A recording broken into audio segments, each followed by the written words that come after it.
TDS events have been notorious for being a mixed bag, oftentimes either being an experience you can only really feel by being in the moment, or being the biggest bag of mid you've ever tasted. Whatever state a TDS event has been in for players, you can always tell the developers at least gave it their all, tried to make it unique for that event during that year. Whether that be innovating with new systems, creating simple yet fun gameplay, or whatever else they were thinking about during the build-up to the event. Among the hallway of their events, ranging from plastic trinkets to genuine gems with their events, there has always been one I've thought about a lot ever since it came out. That event for me is the Lunar Overture event, an infamous event for its poor decision making and lack of anything interesting. But I believe if the devs had a lot more planning time, I'd argue it could have probably been one of, if not the best event this game could have ever made. While I'm fine with it being the bad one because of, the butterfly effect, maybe TDS could have gone downhill instead of uphill because of it,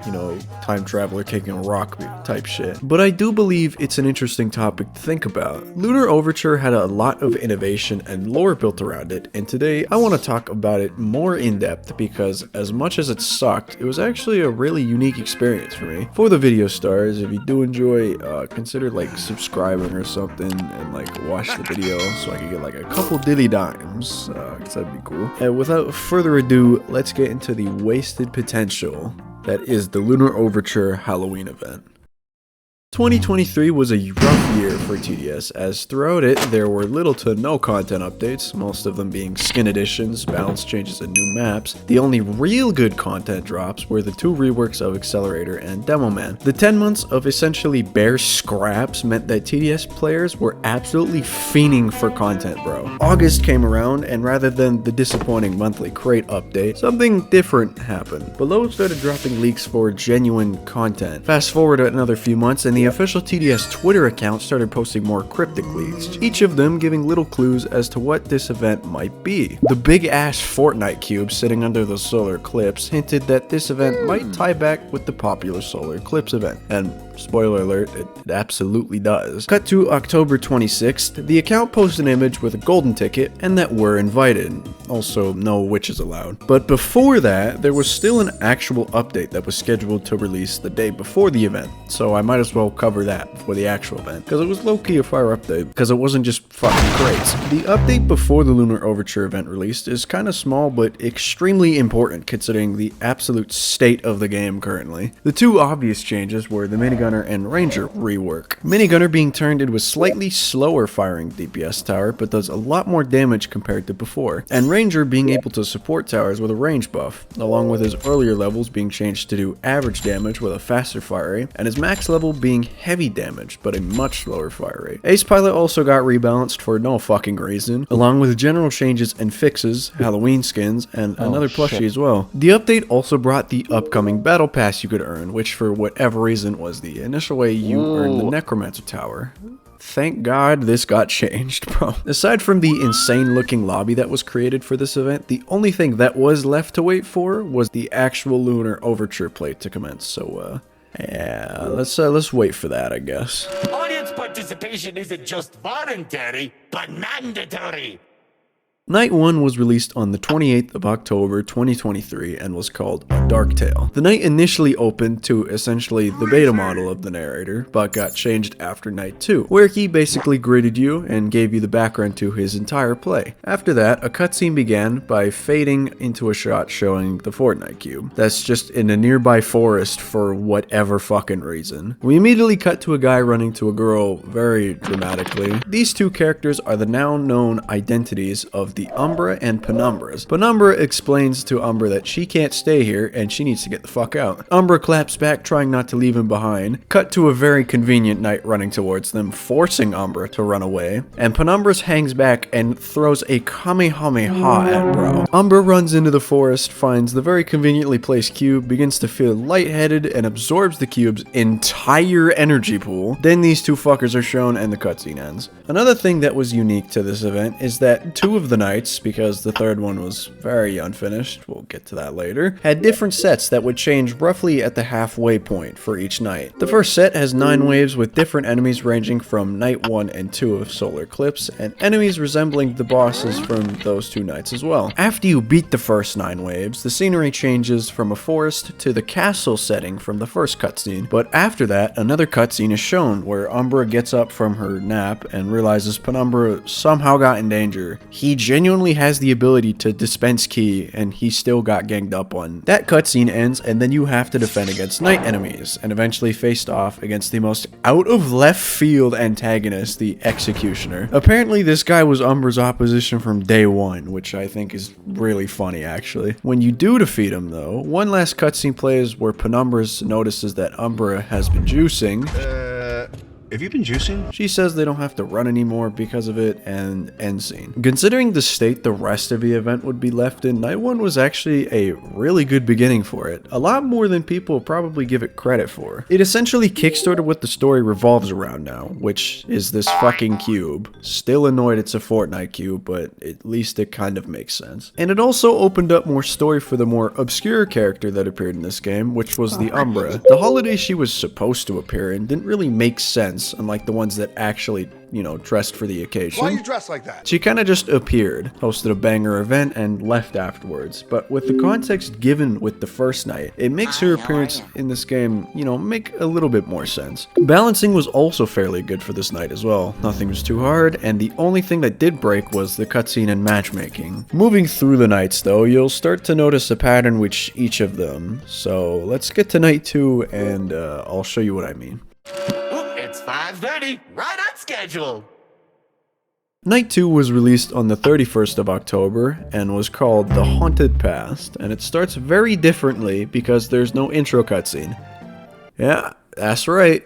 They didn't start it off with a cutscene. I think you're starting to infer what this pattern might be. You start off with immediate gameplay with enemies from the 2019 Halloween event, which is fitting because the map is also a reference to that, which is also very important to the story. You once again have to defend against 9 waves, which when you do, the first cutscene of this night plays, and it shows Umbra sending the Nightmare Carnival enemies, and it lasts like 8 seconds. What a wonderful downshift in quality, bro. The scene then changes to a reference of Trick or Threat Town, which was the 2020 Halloween map. You then have to survive for another 11 waves, with more OG Nightmare Carnival enemies being brought back and looking really fucking cool, with the final boss of Night 2 being Jacobot. Compared to the first night's boss having a measly 20k, Jacobot had 500,000 HP, so you kind of had to be good at the video game to defeat him. When you did though, you get probably the craziest lore drop that is just handed to you. So, that explains it all, huh? Yambra sent the Jacobot all those years ago to do her bidding. The more you know. I still find it crazy that Umbra was behind both Halloween events, but if you don't know, there's still more to why she sent them our way, which I'll talk about a lot more later. Give me watch time, please. While Night 2 had an overall decline in quality, specifically in the storytelling aspect, literally only giving us an 8-second cutscene, I'd say it was still a, somewhat solid entry to the event. Enemies were balanced well, and the remodels of the older enemies to fit the story were well made, and the Necromancer also released in this night and got changed to being an event tower and costing gems, which was kind of cool, I guess. Unfortunately, that's really kind of it for Night 2 though, but we still have one more night to cover, and considering the other 2 weren't, that bad, surely this one's like, at least good, maybe like okay at least, right? Right? You shoved yourself into my narrative and turned my masterpiece into a disaster! You suck! Night 3 was released on the 12th of November and was called The Great Finale. Ironically, this one was not that great of a finale, and I'm just gonna outright say it, this entire night was completely retconned because of that. Everything about it was completely thrown in the garbage, and for good reason. While in the actual release of the night there was not another opening cutscene, this wasn't supposed to be the case, because there was a scrap cutscene, and it is the most strange ass cutscene I've ever seen this game do. Even though it's unreleased and retconned, I'm still gonna show it because I think it makes sense, at least for this night. Cutscene begins with the narrator in the theater sounding very stressed because we basically fucked over his entire performance. He then screams at his underpaid workers and reenacts Umbra dying in a theater cart. Your reign of terror ends here, Umbra. Oh, how adorable. Join me or die. Rah! He bows to the audience because it was a beautiful performance. I mean, look at this shit. And is giving us a little more info about her before... Deemed lunar mistress, who deep down was just a mortal girl who wanted to protect some. The cube just falls out of the sky, with Penumbra's dumbass following. Either this fucker's just been alive, apparently, or this is narrator's actor and wants to bring her back, because narrator apparently promised that. But instead of doing that, he just kills him. He just outright slimes him. Narrator, after having his show ruined, rightfully crashes out and just decides he's gonna kill us now. And that's how it would have started.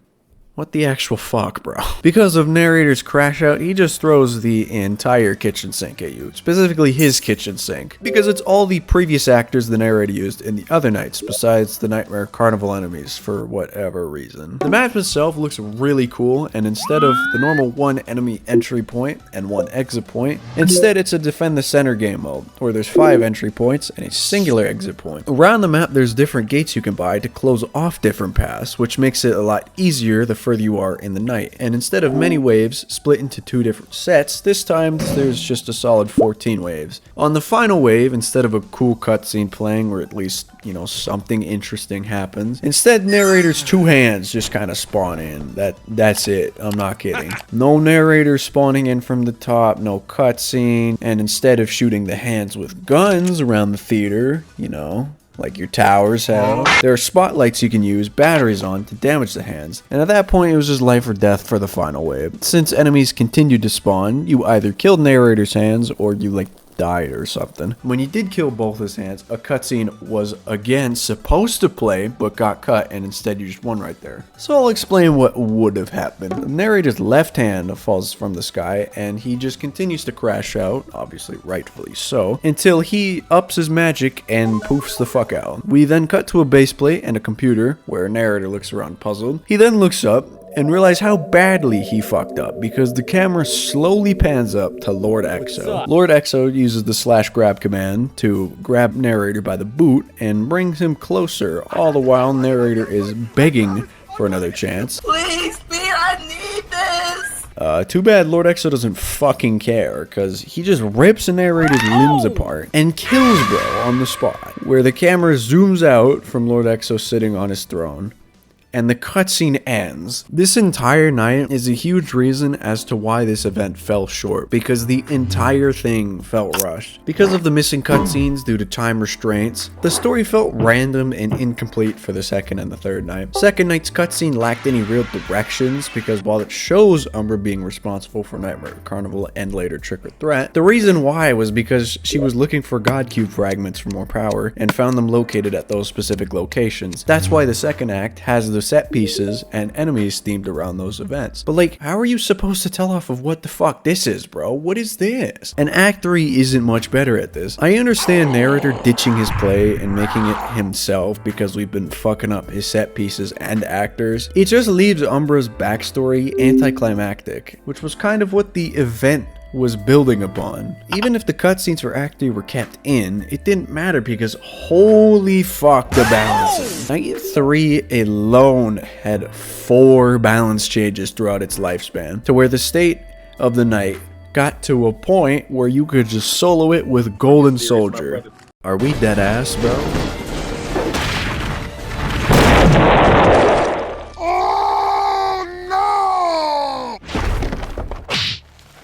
Your friend is dead. And now it's your turn.